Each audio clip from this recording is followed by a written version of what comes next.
One of the reasons modern medicine is so off base with magnesium is how they test it, and have been testing it for the last few decades with blood tests.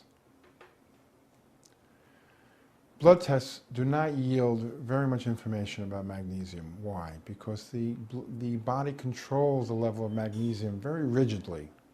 If the magnesium in the blood drops just a little bit, you're going to have a heart attack. So the body will rob all the cells and tissues and the bones of magnesium and keep the blood constant. So if you do a blood test for magnesium, the cells could be empty, could be totally deficient, and you'll still have magnesium in the blood.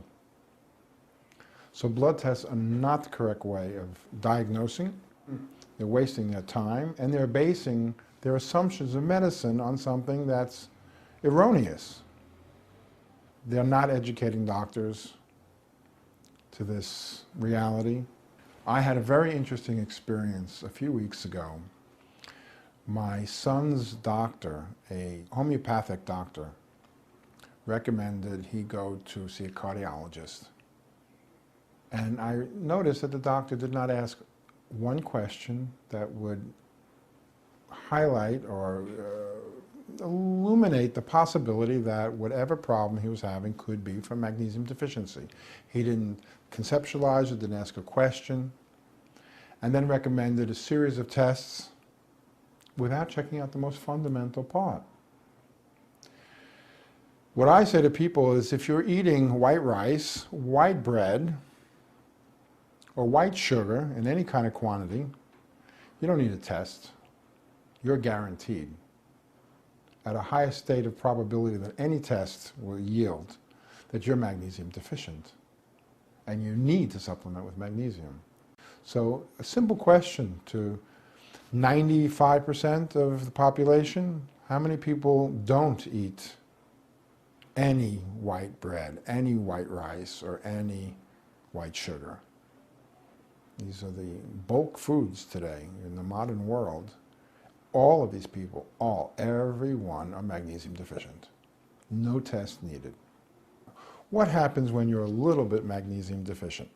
Or, why, when people are stressed out, do they go for chocolate? Chocolate is one of the highest food sources of magnesium. When you're magnesium deficient, we become, in a very subtle level, more irritable, more high-strung, fly off the handle a little quicker, we don't fall asleep so easily. Going into more significant deficiencies, we're talking about depression. Magnesium is one of the primary substances for treating depression. But eating chocolate is not the answer. Supplementing with magnesium oil, putting it on your skin, drinking it, injecting it, whatever you do, but it's very important, because not only are we being, are most people are starving actually from eating because of nutritional deficiencies in the food, but we're being poisoned because of all the toxicity. On top of all of that, we have incredible and escalating stress in the world. People in the modern world are stressed out, they're running, and they're running their engines of life at high speed to try to keep up with everything, and their children, you name it, and they're deficient in magnesium. And this is a recipe for disaster.